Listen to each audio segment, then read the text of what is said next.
you doing today? Woo, full moon. Woo, woo, woo. Okay, so this is a supplemental video to the post that I made today, which I talk about the drama cycle. Okay, now what happens is there are three roles that the drama cycle has. Okay, it's going to be the victim, the perpetrator, and the rescuer. And what happens is in this cycle, it can be two people, two plus people, can be more than how many ever people, and they can rotate in these positions like their little jobs, right?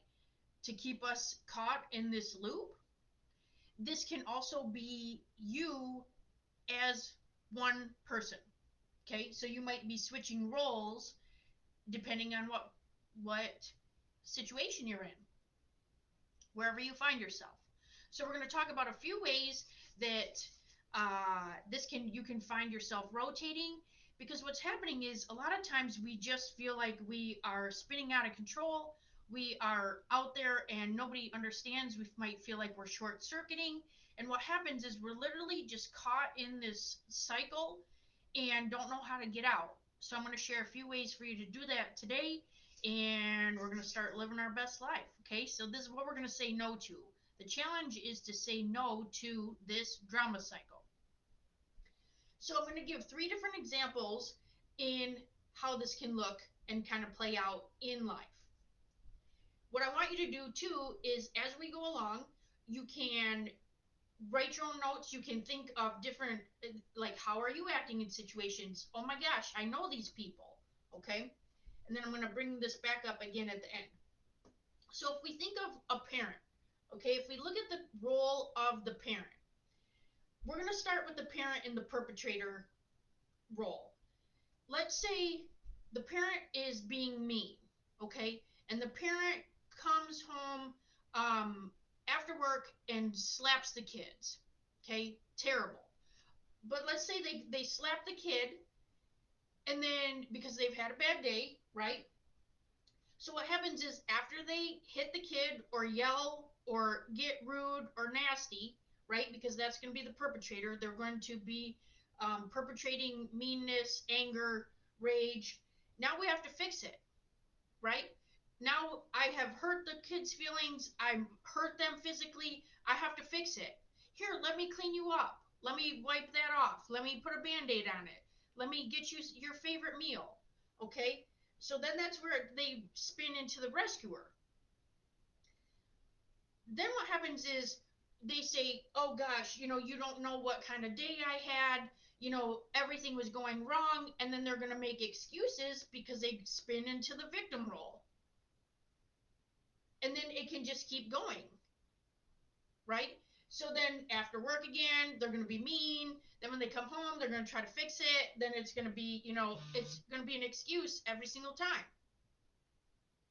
Then let's look at the micromanager, okay? Let's say you have a micromanager and they are managing their own team, okay? And so they're going to start with them in the victim role. Even though they're a micromanager, we're going to start them in the victim role. So what happens at home, let's say their home life is terrible. Let's say they're in an abusive relationship, okay?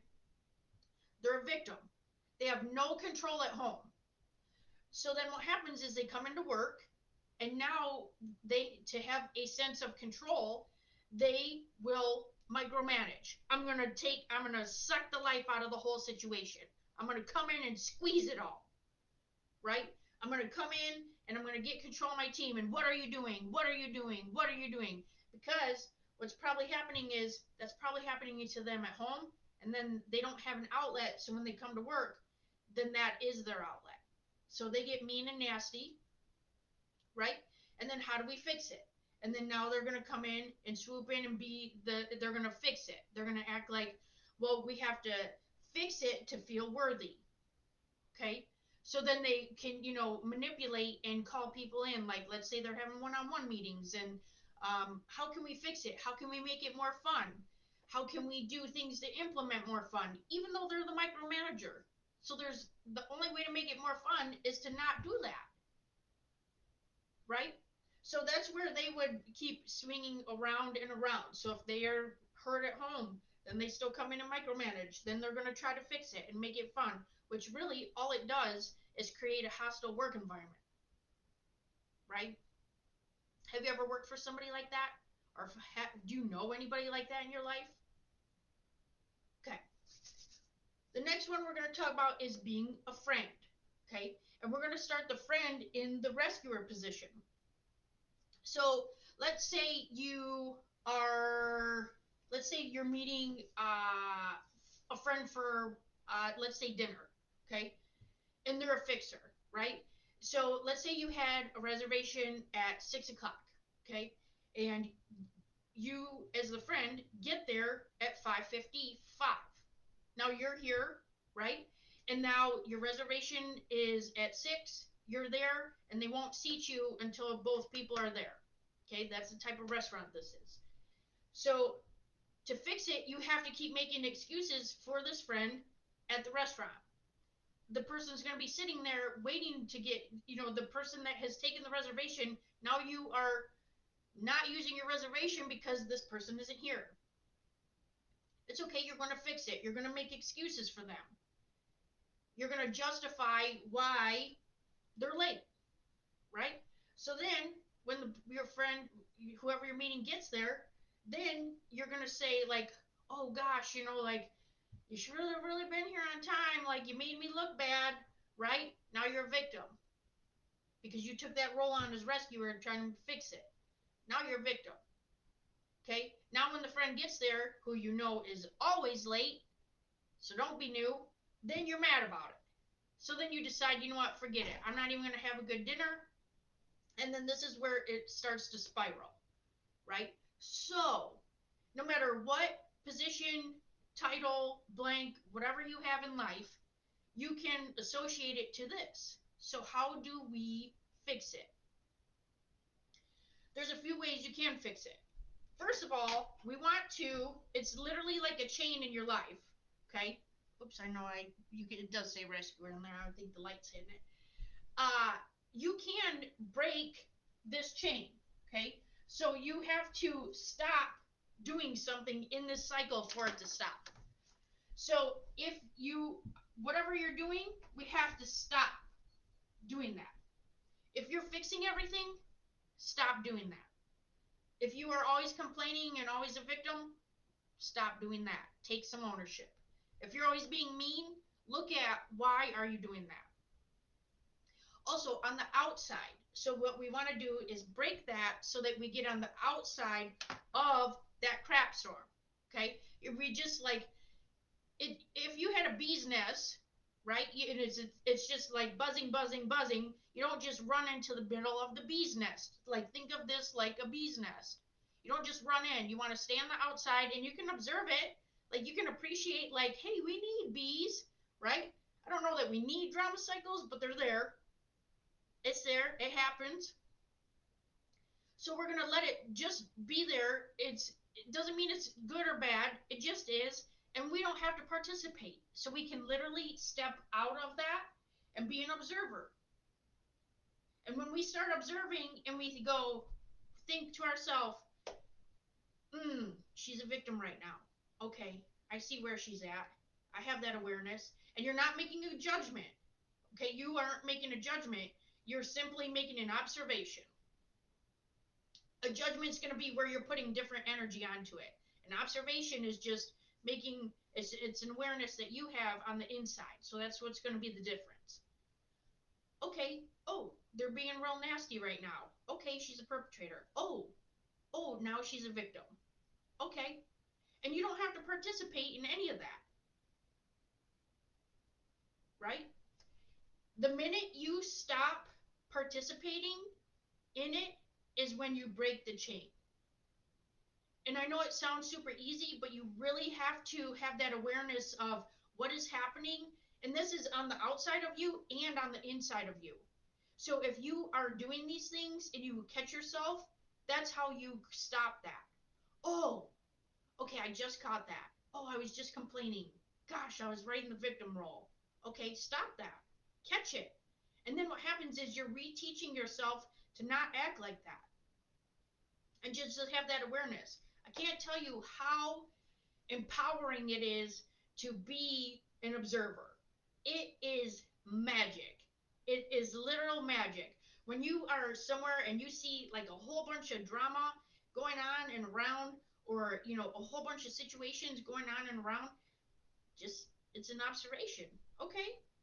And what happens is people will keep trying to suck you back into this cycle.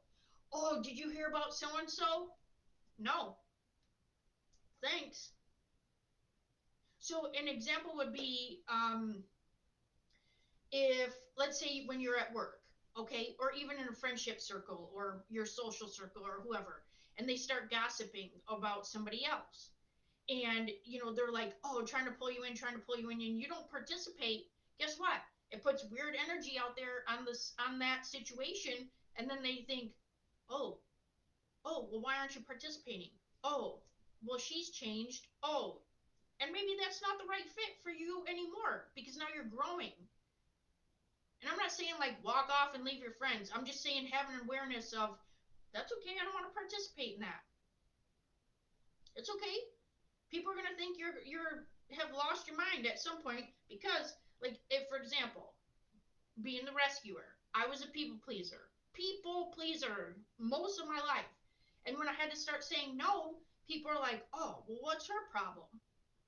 Oh, because now my priorities have changed. I have an awareness of what I was doing, and I realize when I'm saying yes to you, who I don't even like, for whatever reason, and I say yes to you, I'm saying no to the things that I love and my priorities in my own life, like my family, my own time, my mental health, my whatever. I don't even have to justify it. If I say no, it's a no, hard no, which I think I've shared before. I say piss off because not in a rude way, but like it's funny. No is piss off. Because that's how I was able to start saying no. So you have to find out different ways on have being aware. Don't get sucked back into this cycle and start to break the chain. And the reason is because it's going to create safety for you.